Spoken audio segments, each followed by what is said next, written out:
Hey, hey, hey. Happy Monday. Come on in, pull up a chair. The Gaming Gang Dispatch is in the air.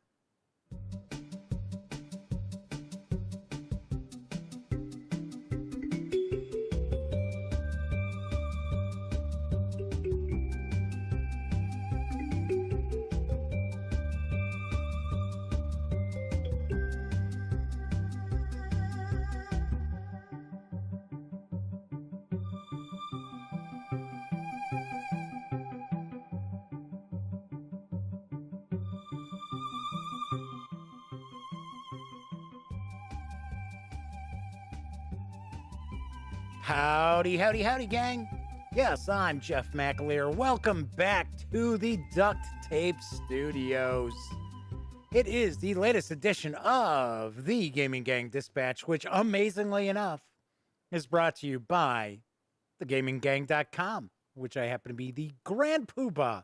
I'm the founder and editor-in-chief of the Gaming Gang.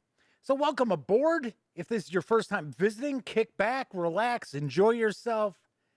It is not rocket surgery going on here at all. It is just us hanging out, talking about the latest in tabletop gaming news.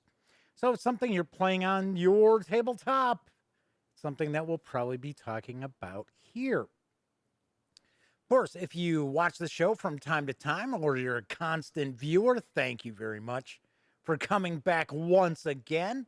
I certainly do appreciate that. Of course, should mention, if you like this video, by all means, give it a quick thumbs up.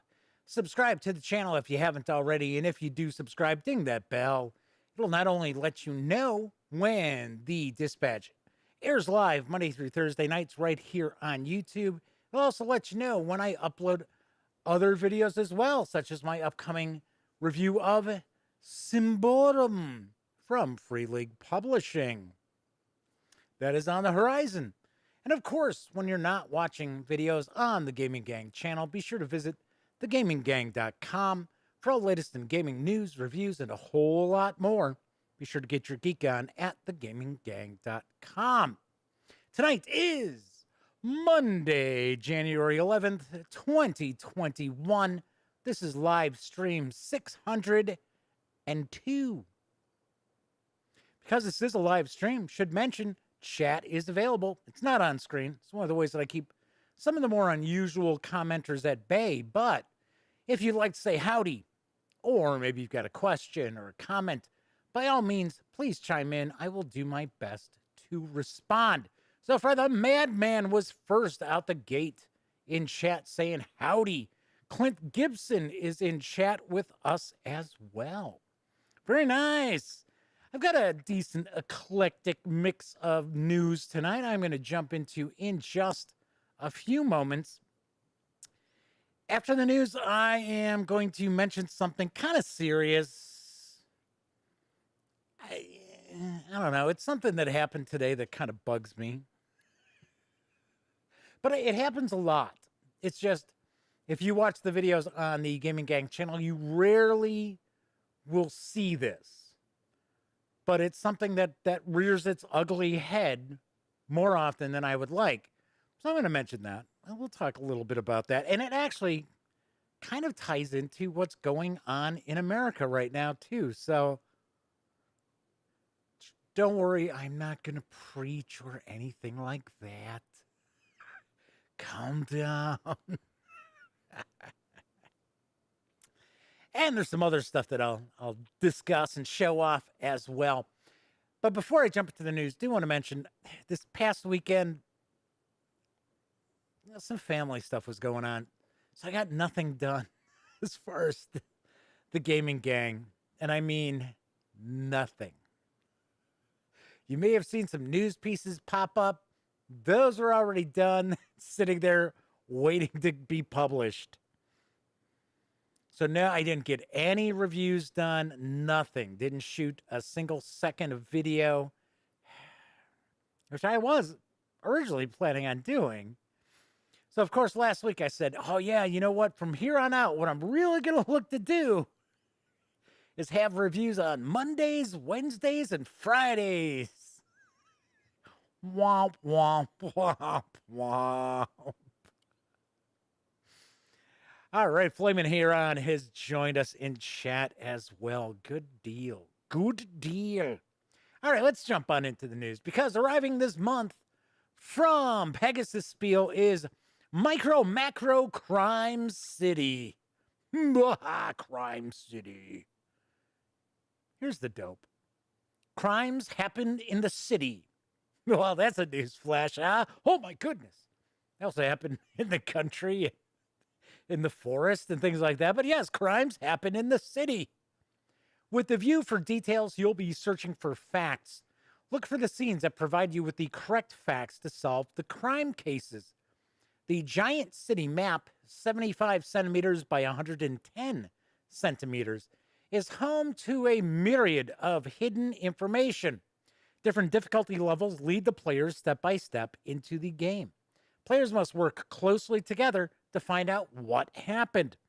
The case cards contain questions for which the group must find the right answers. Every criminal case is unique and hides amazing information. Micro Macro Crime City is for 1 to 4 players, ages 10 and up. Plays in about 15 to 45 minutes, depending on the case, of course. And it does carry an MSRP of $30. I think this is actually hitting stores this week. I do not have an exact delivery date on this. I don't have an exact release date. In fact, it may even be out in some places as well. I don't know. But it's kind of funny because it's kind of like, we got to catch Waldo. We got to find Waldo because he's a murderer. Damn you, Waldo. Speaking of crimes, I don't know if anybody saw this. I didn't see it on TV last night. I actually saw this after the fact. That CBS is going to have a series based on the characters from Silence of the Lambs. Was it Thomas Harris? Was that the author of the Hannibal Lecter books? I seem to think that's his name, Thomas Harris. And there was a preview, right? A trailer for it. And I have to say, I am super not impressed. I was like, really? That looks like this is going to suck. That's basically just another procedural show. I don't know. I think the whole point of Silence of the Lambs, I mean, one of the big points of it was that Jodie Foster's character, Clarice Starling, was a rookie FBI agent. I mean, she was still in training when they pulled her to deal with Hannibal Lecter. I don't know. This is a crime game, and that popped in my head. I just thought I'd mention that. Also, coming this month, actually a little later on this month, returning to print is Crisis from LudiCreations. And here's the skinny. Axia, a land with a glorious past, a most uncertain present, and an even more unpredictable future. Populated by what has been described as a fervent and warm-blooded people, Axia is in crisis, economic, social, and political, the longest-running recession in its modern history, the highest inequality in years, and a political system teetering on the brink of collapse. Why does that remind me of something? In more ways than one, Axia is fighting against itself. Old divisions of the past have given way to new ones, and this generation, along with the next ones, has the most to lose. Will you, along with your fellow industrialists, do your part to help Axia? Will you sacrifice short-term gain in the present for a brighter future? Can you do that and survive?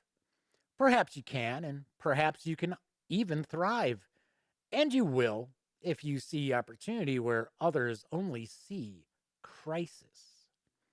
Crisis is a turn-based game for 1 to 5 players who assume the roles of businessmen, trying to rebuild their businesses and create value at a particularly challenging time.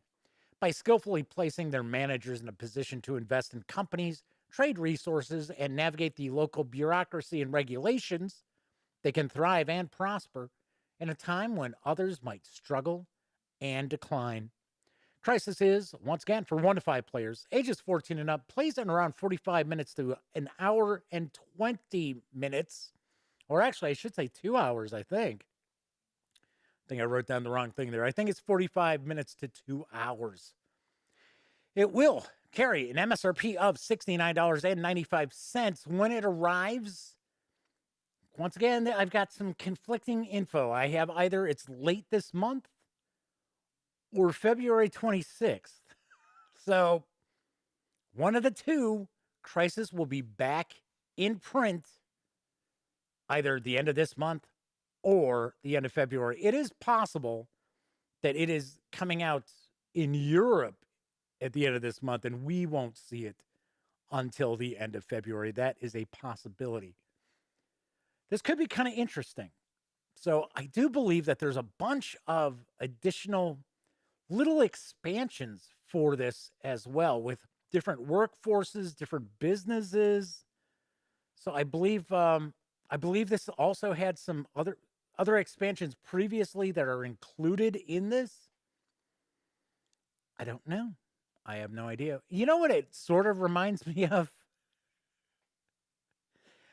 And somebody, Grade A's not with us in chat today, so I can't ask him to, chime in, because he tends to be the kind of like fountain of knowledge here. There's a board game, and it's a pretty weighty board game, and I know it's not a cheap board game either. If I remember right, I think it runs like $100. But each of the players is actually trying to run their own fast food, I don't want to say franchise, corporation more like. And this kind of reminds me of that a little bit. Although this carries an MSRP of $69.95 as opposed to like $100. Moving right along, how a little wargaming news, because arriving soon from Worthington Publishing is 1944 Battle of the Bulge. Here's the deets. One of the greatest battles in World War II history is finally coming to Worthington Publishing. Designed by Dan Forney and using concepts from Worthington's Holdfast series, this fast-playing Bulge game will give you hours of gameplay. With fewer than 50 counters per side and 8 pages of rules, you'll be up and playing in 15 minutes and finishing games in 2 hours or less. Each side gets a set number of resource points to move and have combat. Each move or combat costing a resource point. But you can do these in any order, so attack with an adjacent unit, create a hole, then race through with another unit, which can then attack. That would be considered breakthrough. Then move the initial unit that attacked to create the hole. The decisions are yours. Breakthroughs will occur. Having the right units in position to exploit your opportunities is critical. The Germans start with more resource points and will reduce as the game goes on. The Allies, on the other hand, start with fewer and go up as the game goes on, reflecting the historical situation. Much like in Dunkirk, 1944, we have included optional German objective cards. The German player secretly picks one prior to play. The Allied player doesn't know the true German objective until the game ends, creating tension right up to the last die roll. 1944 Battle of the Bulges for 1 or 2 players, ages 14 and up, plays in 1 to 2 hours. It's going to carry an MSRP of $70, but right now, you can still score this over at the Worthington Publishing website for the pre-order price of $60 through January 18th. So keep that in mind. If you pre-order, well, it's not really, well, I guess you're pre-ordering it. It's not coming out until later this month. I think, once again, all I know is you can score the pre-order price of $60 rather than $70 if you order it before January 18th. But I believe this is also another game that is set for a late January release. So we have RP Gamer Pro joining us in chat. I believe this is the first time we've had RP Gamer Pro swing by. And They are absolutely correct. It is Food Chain Magnet. Thank you. The game I was talking about that's pretty hefty. Not just a big box game. It's also a pretty heavyweight mechanically. So, I guess. So, welcome aboard. Make yourself comfortable. So, Clint Gibson says National Championship must be taking people away tonight. I had thought about that too. I figured, yeah, especially since kickoff was right at the time that I start the stream. But that's okay. It's all right. So, a grade A's ears must have been burning because they popped on in. Good to see a grade A. So, grade A mentions that the box from the Gaming Gang game auction showed up today, and man, it's heavy. Yeah, because there's goodies in there. There's lots of goodies. I forget who got what, but I know a grade A got it. I think it was a couple of things, a couple of items at least. All right, so there is a new bundle of holding. It's featuring Onyx Path Publishing's Changeling the Dreaming, and it's raising funds for a really good cause. I've got the details. Adventurer, this all-new Jackie's Dreaming bundle brings you the Changeling the Dreaming tabletop storyteller game in its lavish 2017 20th anniversary edition from Onyx Path Publishing. Changeling is a modern-day fantasy role-playing game of fey wonder and imagination, of keeping beautiful dreams alive in the gothic punk world of darkness. Many of Changeling's dreams were first imagined by the late Jackie Casada, a prolific writer for multiple White Wolf game lines in collaboration with her partner of 57 years, Nikki Ray. On December 29th, Jackie died of COVID-19. Nikki is facing enormous medical bills, so Onyx Path has kindly contributed this Changeling 20th anniversary benefit. All money from this offer, after payment gateway fees, goes to help Nikki through a tough time. For just $5.95, you'll get all 4 titles in the starter collection with a retail value of $31 as DRM-free PDFs, including the complete Changeling the Dreaming 20th Anniversary Edition core rulebook and the Concordia map, plus the Yours to Keep C20 Jumpstarts and Jackie and Nikki's C20 novel Cup of Dreams, the 4th in their Immortal Eyes series.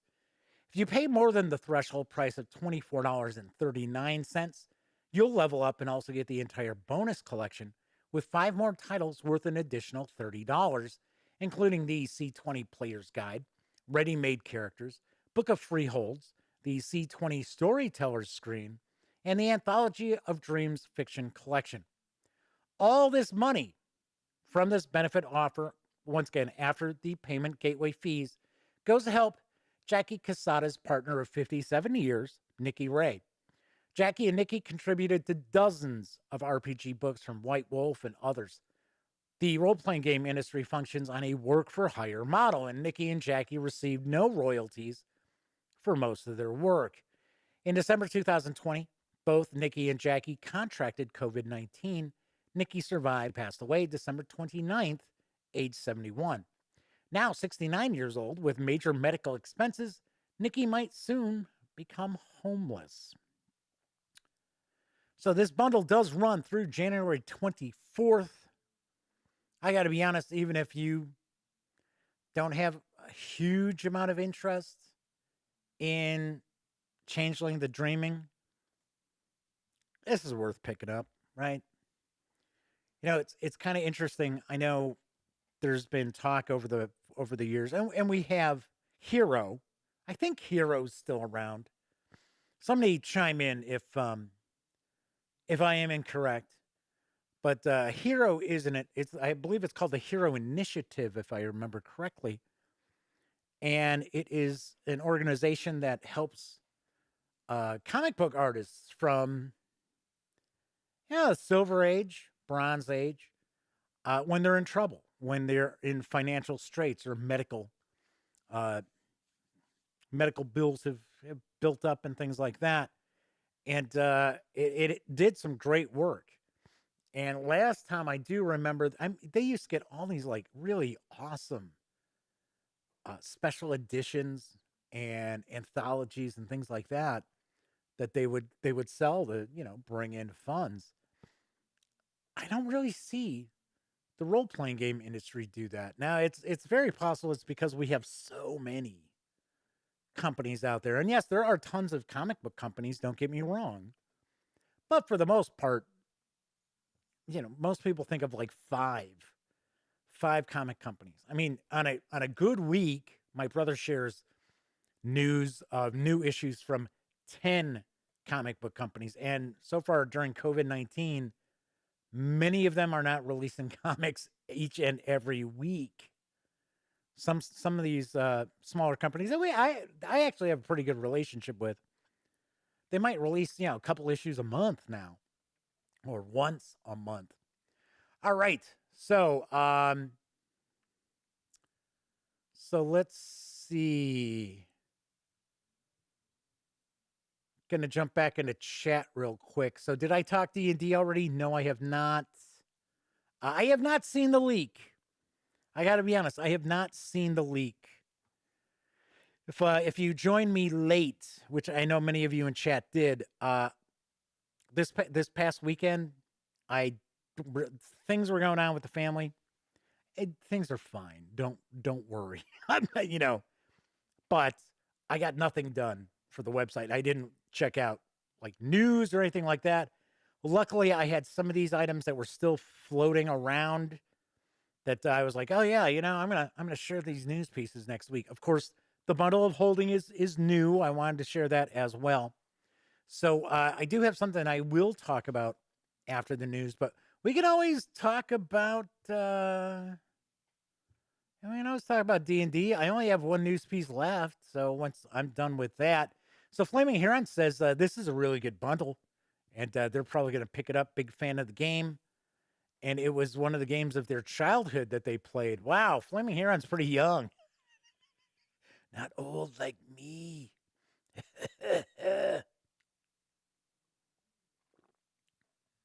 Hey, when we get past the news, chime in chat, or of course, if you watch after the fact, let me know down in the comments if you watched episode 600 and if you enjoyed my best friend Elliot Miller hanging out for the episode. It was more us just talking like games in high school and things like that. But I don't know. I was thinking of maybe seeing about having him on every, maybe month, every couple of months. So, because, he's still playing games that he just isn't doing a lot of reviewing. So, all right. So, A Great A says it's an anthology book. Well, we will discuss that in just a moment. All right. Finally, now available in PDF over at DriveThruRPG is the third issue of Bayat al-Zif magazine. Here's the dope.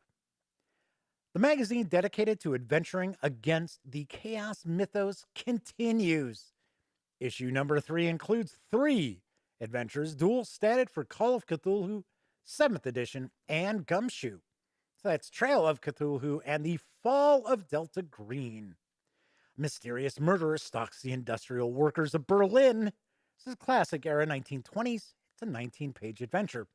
A military team is sent to investigate a radio signal in the Arctic. In the Cold War period, it's a 15-page adventure. And a group attends an early opening of an exhibit by a famed blown glass artist. Oh, the horror! Oh, did you see that blown glass? It's a modern adventure. Clocks it at 19 pages. There's an overview of every Cthulhu Mythos RPG release of 2019. Oh, they're a little behind the times there, folks. An interview with Sandy Peterson, who is the creator of Call of Cthulhu, advice, history, comics, and more. The 120-page magazine is available in PDF for $8. 8 bones. I believe you can get it in print as well. I believe you can even get it in hardcover if you want. kind of interesting. I have heard good things about the first 2 issues of this. I have not seen them. Come on, Lovecraft, if it's Cthulhu, it's kind of like, ooh, candy. Ooh. Always, So, kind of cool. Kind of interesting there. So definitely check that out. Of course, whenever I'm talking about DriveThruRPG, please keep in mind that the Gaming Gang, thus the Dispatch, are affiliated with the One Bookshelf sites. So if you are going to go visit, say, DriveThruRPG, please visit thegaminggang.com first. Click on one of our ads. Usually we've got banner ads. This month we've got a tower ad running down the side. By all means, click on that if you do happen to make a purchase. I get a little portion of that sale.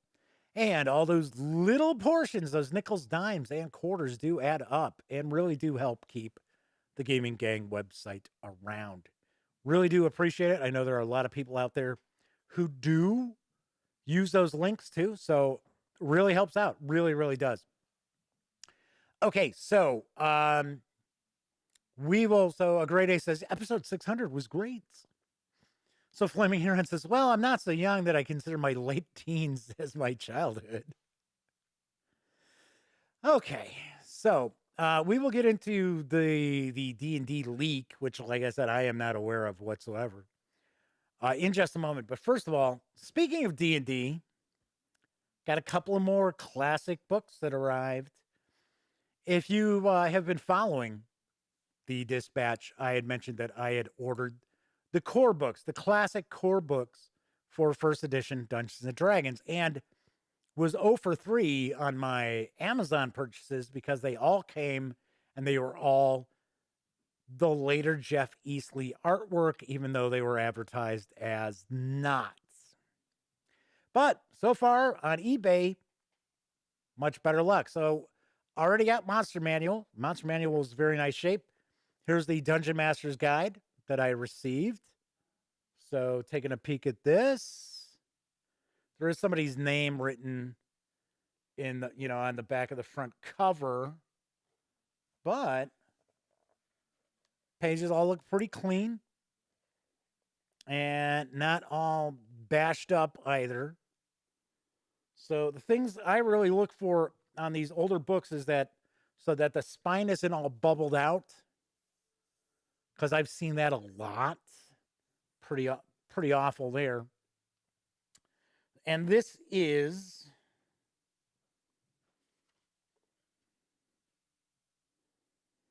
I don't think this is first edition. I don't think this is the first print, but it doesn't say. So it says 79. Because normally what we'll see is a lot of times it'll say what print run it was. Yeah. So it'll say like 4th edition. But I don't see that on this. So yes, very nice shape. I also received the Fiend Folio, which we had kind of talked about. We talked a little bit about this on episode 600 too. How these aren't very expensive. Even though these are about, I think this is about 35 years old. When did it come out? 85? 84? 81? Oh, jeez. That's actually older than I thought. I didn't realize the Fiend Folio came out in 1981, so it's 40 years old. So very, very nice copy here. Take a look at the back. Get rid of some of that glare. Flaming Heron mentions the Dungeon Master's Guide looks pretty good for the condition, or pretty good condition for the age. Yes, I agree. So I still have to get myself a copy of Player's Handbook, as well as, oh my God, Clint Gibson says, I was born in 1981. I was in high school. I was in freshman year of high school in 81. 81.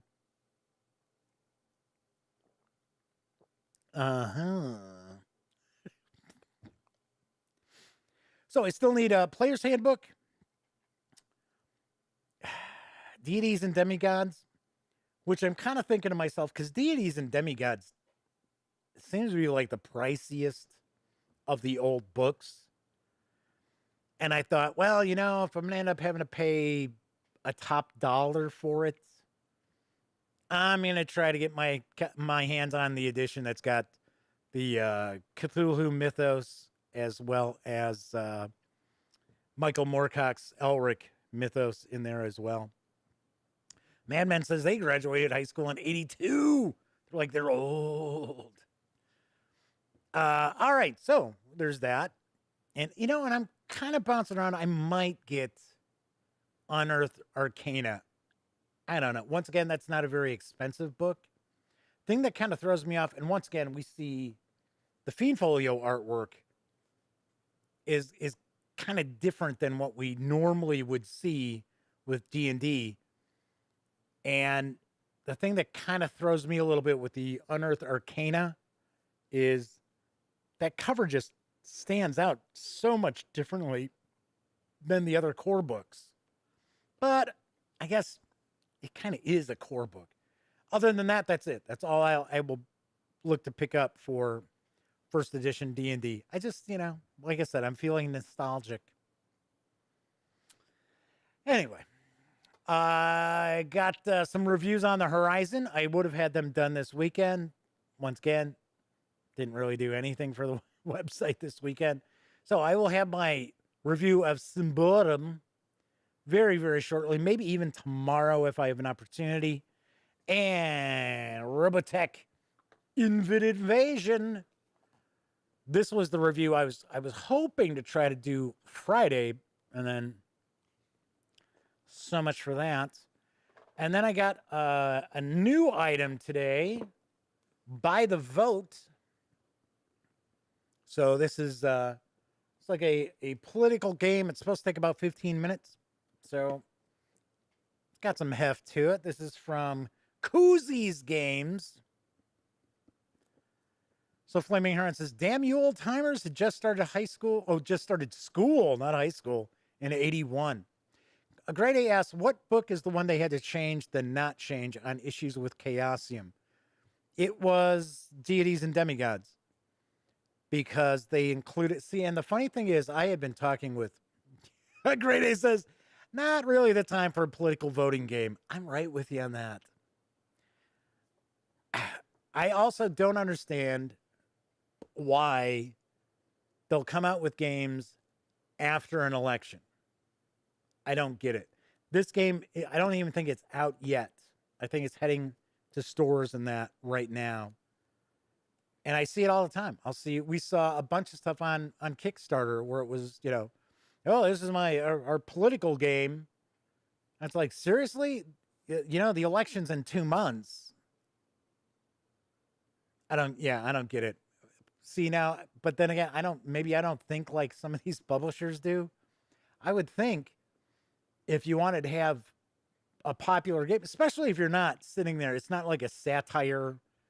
It's not a parody or anything like that. You're not satirizing real life individuals. Unless you're talking about, you're going back 50s, 60s, 70s, those kind of, elections and that. I don't know. I don't get it. I would be kickstarting 2 years before the election. So that way it was ready to come out about a year before the election. So people be like, oh yeah, I wouldn't be like, yeah, I'm going to kickstart it now. So that it comes out around the midterms. I don't know. They asked if I'd take a look at it. I said, I'll take a look at it. Of course, that was before last Wednesday. So I had mentioned early on that there was something I wanted to talk about. I'm not going to try to, I'll try to get through this pretty quickly. But it does kind of tie in a little bit to what's been going on here in the U.S.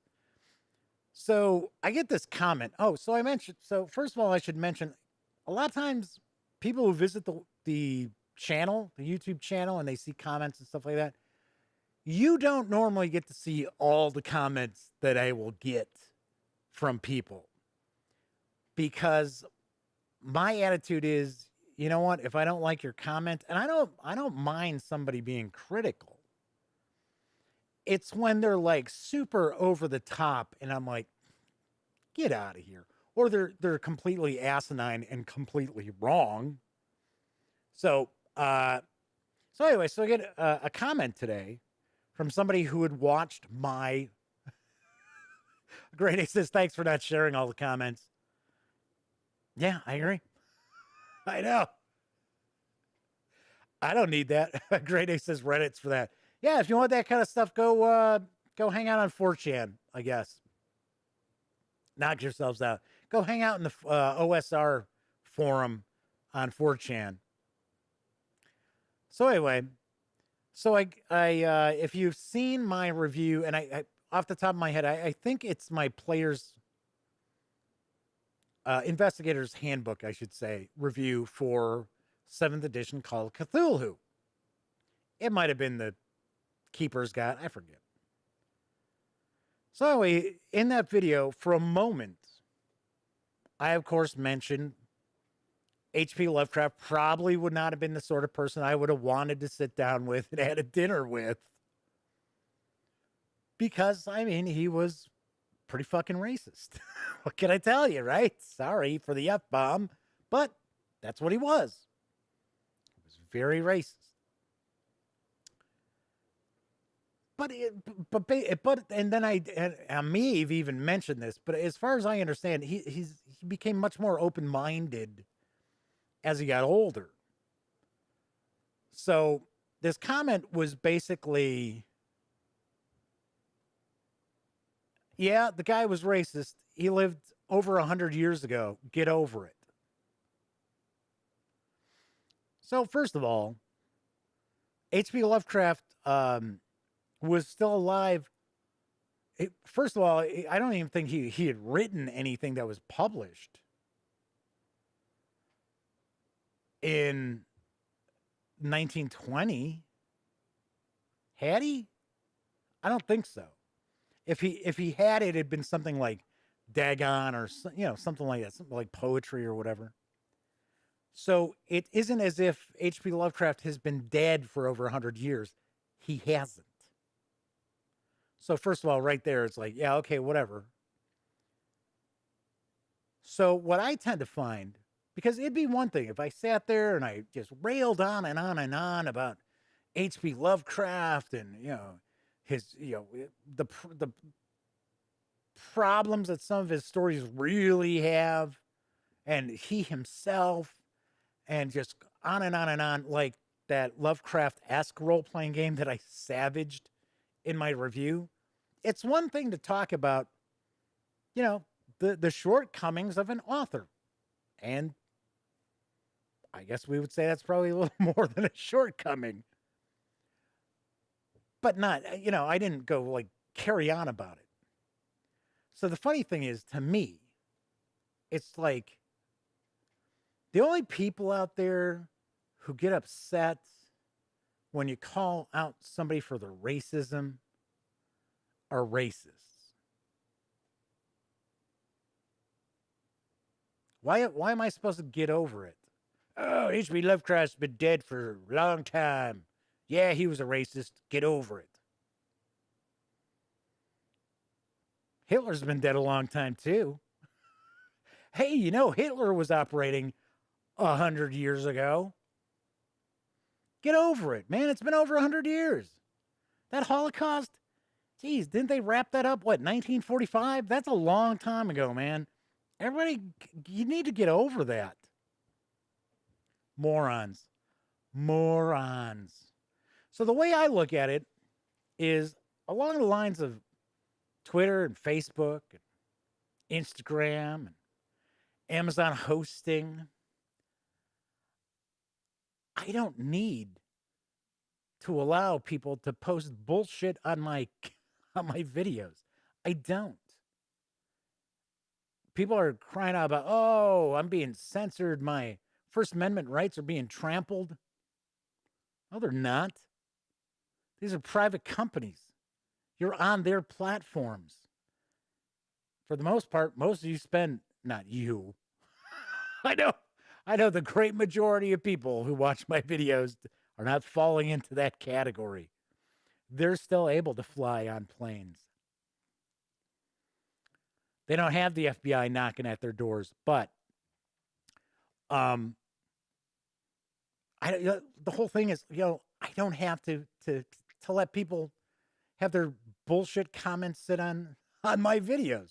Like Gandhi once said, I'm not going to let you walk through my mind with your dirty feet. Just don't need it. So I have to laugh. All these people are out there, on the social media complaining about other people or themselves being censored or their First Amendment rights are being trampled. No, it's not. You can say what you like. In fact, if you follow me on Twitter, I post a little cartoon, and it's kind of, hey, you can say what you want within reason. And the government's not going to arrest you. But when you're on social media, these people don't need to put up with your shit. They could show you the door. So what? So Grade A says, if you read anything about sci-fi or fantasy writers, most of them are not people who are out being sociable. Well, to be honest, a lot of them wouldn't be sociable because then they wouldn't be writers. They wouldn't. I mean, like Neil Gaiman. Neil Gaiman seems like he gets out and about. But people like Fritz Leiber was, as far as I understand, he was a terrible alcoholic. Robert E. Howard, he lived in an area of Texas that was pretty remote. So kind of wild. Anyway, so I just wanted to mention that that sometimes I get these comments where it's like, WTF? And then sometimes I don't block people. I just get rid of their comments. And then they'll comment about, why did you delete my comment? And then I'm like, block. I deleted it because it was asinine, stupid. All right. So the Madman says that cartoon on Twitter was pretty good. It was perfect. I don't know if it's perfect, but yeah, I thought it was pretty well summed up everything as well. It was not my cartoon. Not my cartoon whatsoever. Kabuki Kid has arrived with us tonight. Double K's in the house. Saying that they're normally not here on Mondays. It's usually her gaming night, but it's her boyfriend's birthday. So not doing any gaming. Well, happy birthday to your boyfriend. So a Great A says Clive Barker and Gaiman are some exceptions as they're often out running around. Yeah, I don't follow Clive Barker that much. I've never been a huge fan of Clive Barker. I mean, he's fine. I mean, but even like movies based on his stuff, like Hellraiser, I was never. Yeah. Yep, Howard was a recluse. Pratchett, not sociable. Harlan Ellison, fun to talk to, but Harlan had some very unique views. Very unique views. And Harlan Ellison, his part of his problem was that he couldn't let things go. He would just stew about things for decades. All right. Anyway, so Kabuki Kid says her boyfriend says, thank you. All right. Well, that'll be $1. A Great A says that was sarcasm on Ellison. The weird thing, though, is I have heard from people who knew Harlan Ellison, and we're talking, like, I think, wasn't Johnny Depp one of his pals? I'm trying to remember. But there are some like famous people who you would not expect to have been, pals with Harlan Ellison. And they said he was just a riot. He was great. And like I said, he was just, he hated television. I think that's pretty wild. All right, one last thing before we jump into talking about the leak, because you're going to be cluing me on this stuff, because I had been sitting there figuring, okay, so the news items I'm going to have for tomorrow. So I got some news about a Kickstarter that starts tomorrow from my friend Brenna Noonan. So I'm going to share that. And I'm like, well, we got the D&D announcement. So I'm going to have that. Anyway, talk about TV. So last night, when I finally had some time to myself, Mark Zicree used to know Harlan, says Kabuki Kid. I don't know who Mark Zicree is. Or Zicree. Or... I have no idea. For some reason, I thought Mark Maron knew Harlan Ellison. There was, I seem to recall there was, sci-fi writer and producer. Oh, thanks, Double K. Like I said, yeah, I don't know. Kabuki kids name dropping there. Yeah, my pal Mark Zackree. I don't know if you know Mark well, like as well as I do, but I'm just teasing. I'm teasing. Yeah, for some strange reason, I thought maybe Mark Maron was pals with him. But there is a Harlan Ellison, like documentary, and it's not that old. It's maybe 5-6 years old because Harlan Ellison, I don't think's been gone that long. Sometimes I like see it's like so and so passed away and blah blah blah, and I'm like, what? 6 years ago? I'm like, I thought it was like 2 years ago. What the hell's going on? Arthur C. Clarke, yes, moved to an island on the other side of the world. I know, that was pretty wild. Yeah, where was he? Wasn't he in like Sri Lanka or something like that? I want to say he was in. Yeah, I could have swore it was Sri Lanka that he lived in. Maybe I'm wrong. Anyway, okay. So, speaking of TV, and then we'll jump into the D&D stuff. Real quick. So, last night I had some time to myself and I was like, you know what? I feel like something silly. I want to watch something goofy. So the first thing I was trying to find Dirty Work. I don't know if you've ever seen it. I know a lot of people hate this movie. It's with Norm Macdonald and Artie Lang. Personally, I think it's a riot, although I have not seen it in a long, long time. So I thought, hey, I think I'll see if I can track it down because I figure I've got, okay, so I have Netflix, I've got Hulu, YouTube, they have free movies and stuff. I'm like, okay, let's see if I can find it. No, I think it's on Cinemax, I think has the rights to it. So you got to have Cinemax. I was like, Skinemax. So I started watching Mike Tyson Mysteries on Hulu because Norm Macdonald does one of the voices in the show. And I watched about the first 6 episodes, and they're only about 10 minutes long or so. And I was like, oh my God, this is just what I was looking for. And the funny thing is, I had never watched it, but the year it was going to premiere, we were at San Diego Comic-Con, and we had been, I don't want to say invited, although it is an invite, to attend a round table for various Adult Swim shows. Or maybe it was Cartoon Network, but they had some Adult Swim stuff.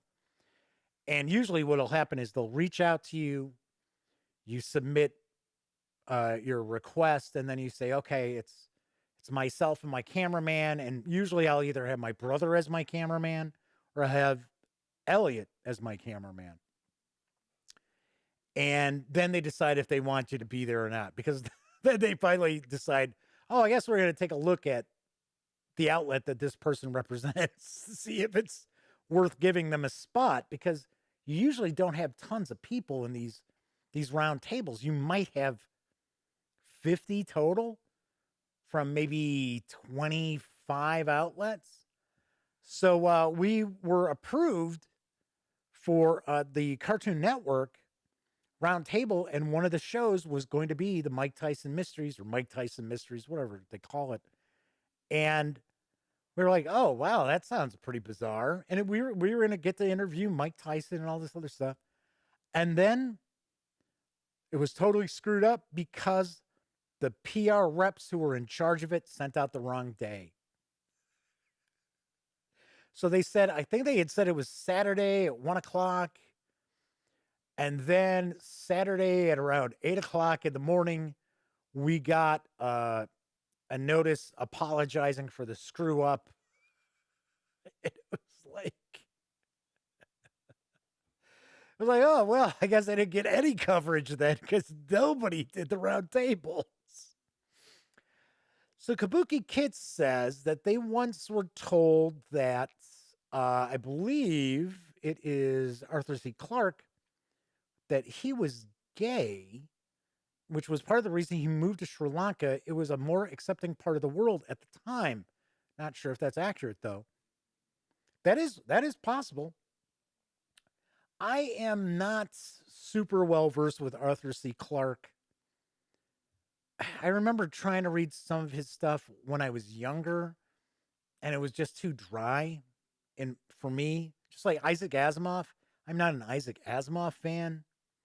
It's very, very dry writing as far as, I kind of look at it. I don't know. I should try going back to it. Or at least listen to some audiobooks. So Grade A says, Norm Macdonald was in that Mike Tyson Mysteries. I know, that's why I started watching it. Because I was looking for dirty work. And I was like, okay, so what is Norm Macdonald in? Because I like Norm Macdonald. I was in a Norm Macdonald kind of mood. And I was like, you know what? So let's see if what they've got here on Hulu. Because I looked on Netflix too, and then they had like his weekly show that was on like 4 years ago. And I was like, I don't want to watch that. All right. So, so Grade A says Clarke also had a dive school in Sri Lanka with his partner, as in scuba school. I figured that's what you meant. Kabuki Kid says in his obituary, Clarke's friend Carrie O'Quinn wrote, yes, Arthur was gay. As Isaac Asimov once told me, I think he simply found he preferred men. Didn't publicize his sexuality. That wasn't the focus of his life. But if asked, he was open and honest. Cool. I mean, that wasn't what would have stopped me from reading his stuff. Like I said, I remember, I forget what it was. Is it Rendezvous on, is it Rama? Rama? I was probably in high school when I cracked that open. I started reading it and I was like, All right, so let's talk about this D&D book that they're announcing tomorrow. Yes, Kabuki Kid said it is Rendezvous with Rama or Rama. Ramen. It's my rendezvous with ramen. So what's cooking? What's going on? What do we got going on with this this leak? Because if it's what you were kind of Kabuki Kid says, I like that one. Yeah, I don't think Kabuki Kid likes much of my humor. I just like, it's not like I'm sitting here cracking jokes all the time anyway, but. So, are we discussing that this is supposed to be an adventure anthology that's all written by women authors? Is that what I was catching here? Because then there was somebody else in chat had mentioned something about Kabuki Kid says, I love your humor, you nut. I'm supposed to take this very serious. I thought everybody knew that. I don't take my responsibilities as a tabletop gaming reviewer serious enough. You think I'm joking? I have gotten that comment and email quite a few times. It's like, really? You joke about the news and stuff. You should be joking about that. These people, these people put a lot of time and effort into making these games. It's like, yeah, and I'm sharing the news about them absolutely free. It's like, I can do whatever the hell I want. So Clint Gibson says the Dragonlance trilogy, the first book, is coming out this year. Even after all that nonsense. I won't be picking it up. Just, like I said before, Dragonlance just wasn't, I know a lot of people dug it. So, Dragonlance book release in July. D&D setting book announcement is tomorrow, which we think is Dragonlance, which, yes, is what we had discussed before, that we kind of thought it was going to be a Dragonlance release, that it would be another setting book for Dragonlance, which I had mentioned is going to piss off the people who want their Spelljammer and they want their Dark Sun. So Grade A says it's not Dragonlance tomorrow. Right. So let's go back to what this leak was, because I know Clint and a Grade A were kind of talking about what the leaked information is, which does not necessarily mean it's true, but pretty good. Pretty good. Candlelight masterpiece. What?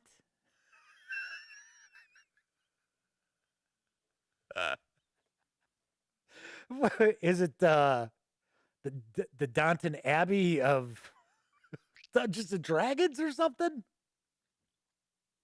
So Madman says that they had guessed it was Dragonlance because that's what they were reading. That's what all these people have been saying. And we talked about this last week. This might have been maybe in a show that maybe the Madman missed. Because I know we talked about how I don't publish news pieces based on rumor, because I have seen far too many times. Bleeding Cool is a prime example. And I know Bleeding Cool is more comics and TV and stuff like that. But Bleeding Cool is very clickbaity to start with. No relation to Warren Beatty. But they'll sit there and if there's a rumor floating around, they'll just sit there, oh, yeah, here we go. And then if it's not true, they don't really care. They'll just delete the article. I don't do that. If it's something that I have had somebody confirm with me, and then they tell me, hey, you can go forward and put this news out there. It's not embargoed, or it's embargoed up to a certain time. Fine. If it's just hearsay, nah. No thanks. No thanks. So Man says, yeah, they missed most of last week, unfortunately. So Grade A says it is a set of anthology adventures, 17 mystery adventures in it. Did I also see that there was mention that all the authors are women? Is that kind of like Uncaged? Which Sammy reviewed. I think it was, if I remember right, it's all 4 volumes she reviewed, and she said they were great. Said they were excellent. But, of course, we all know that if it turns out that it is... So if it is an anthology of adventures, mystery adventures, 17 of them. So if you're looking at 17 of them, we're probably talking 10 pagers, approximately. Maybe a little more, maybe a little less. Because usually with the Wizards of the Coast books, on average, we're kind of looking around 154 to about 224 as far as page counts. Sometimes a little more. Very rarely less than that. But if it turns out that it's all women writers and it's all mystery stories, get ready. Just get ready. I have no beef. I have absolutely no issue with that. You could have anybody. Yeah, it doesn't matter to me. Gender to me, as far as this hobby, matters to me as much as it matters to that person. That's how I look at it. I can't say, oh, well, it doesn't matter to me. It does matter to me. If it's something that matters to you, then it matters to me as well. I think we've kind of discussed this before. So Grade A says, I think Uncaged is on book 4. Yes, book 4 was the last one. That was the final one. They weren't doing any more. Clint says, as long as it's written well, I don't care. I agree.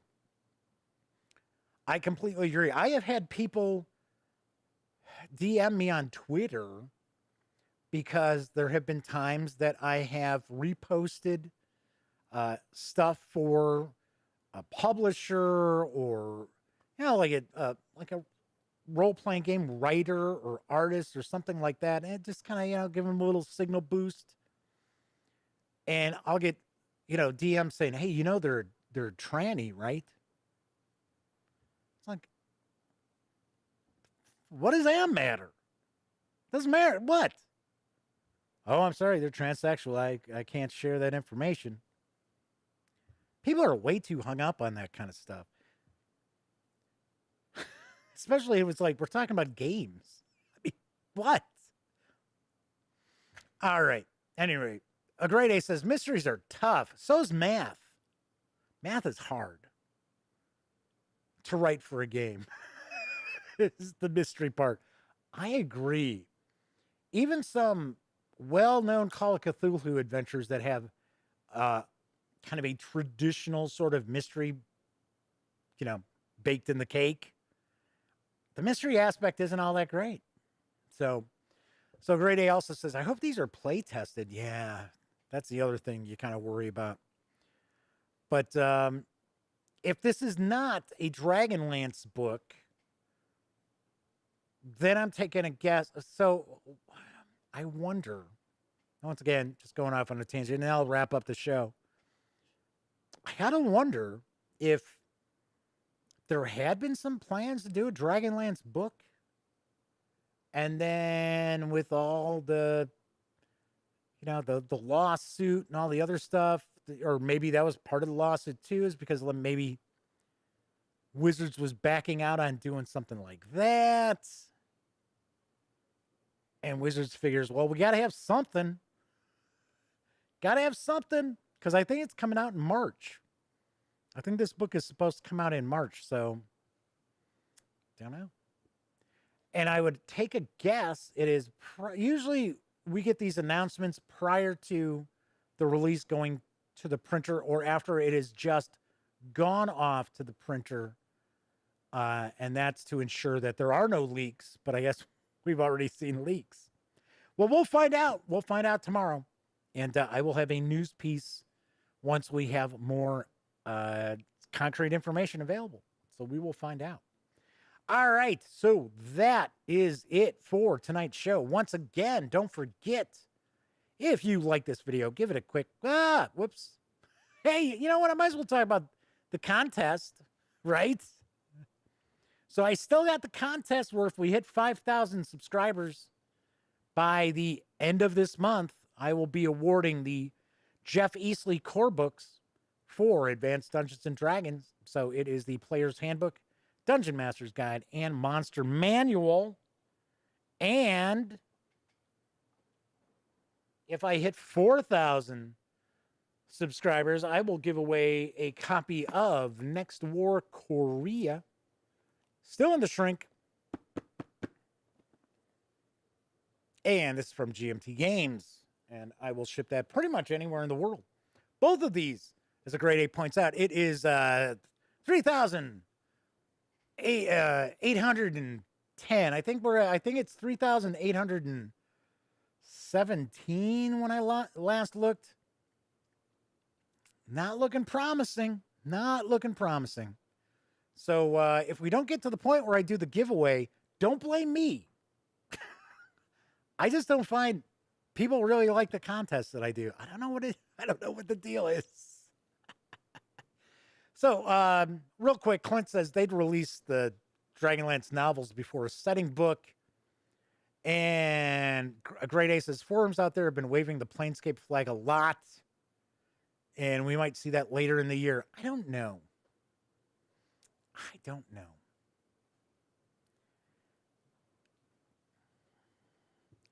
Because you get people who are like Planescape, Dark Sun, Spelljammer. I'm kind of surprised a lot of people are like Spelljammer.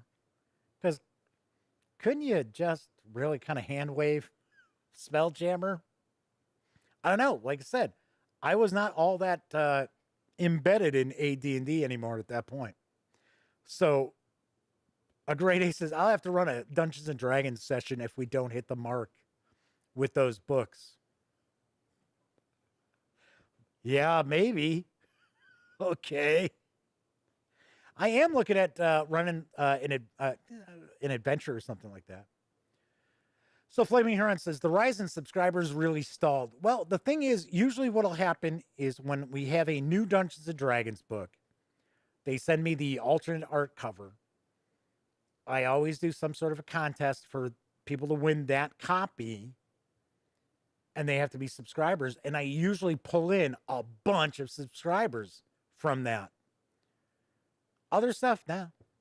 I would have thought the GMT would have brought some more people in. But then again, I do know there are wargamers out there who do not like my political views and have told me so. So, which I lose so much sleep over. Anyway, a great A says, call Four Seasons Total Landscaping to investigate my my stall in the subscriber count. Just like on Facebook, which is not open to the public. It's only open to like friends and family. I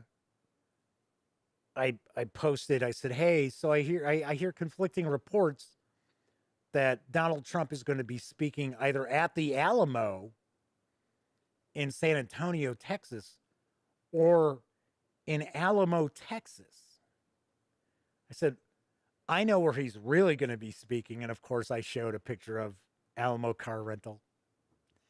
So, all right, Kabuki Kid's ducking out. I'm wrapping up myself. So that's cool. All right, once again, if you like this video, give it a quick thumbs up. Subscribe to the channel if you haven't already. If you do subscribe, ding that bell. So it'll not only let you know when the Dispatch airs live Monday through Thursday nights right here on YouTube. Also let you know when I upload other videos, such as my upcoming review of Symbolum from Free League Publishing. Of course, when you're not watching videos on the Gaming Gang channel, be sure to visit thegaminggang.com for all latest in gaming news, reviews, and a whole lot more. Get your geek on at thegaminggang.com. Of course, everybody out there who watched live, thank you very much. Always appreciate you taking some time out of your busy evening to hang out, keep me company while I just babble on and on and on. Certainly do appreciate that. I also know that there are folks out there who don't have an opportunity to watch live. They watch after the fact. Thank you for that as well. Of course, everybody out there, enjoy your Monday or Tuesday or whatever day it happens to be for you. I will be back tomorrow. And of course, as I close all my videos during this never-ending pandemic, I certainly hope all of you out there are being smart and staying safe.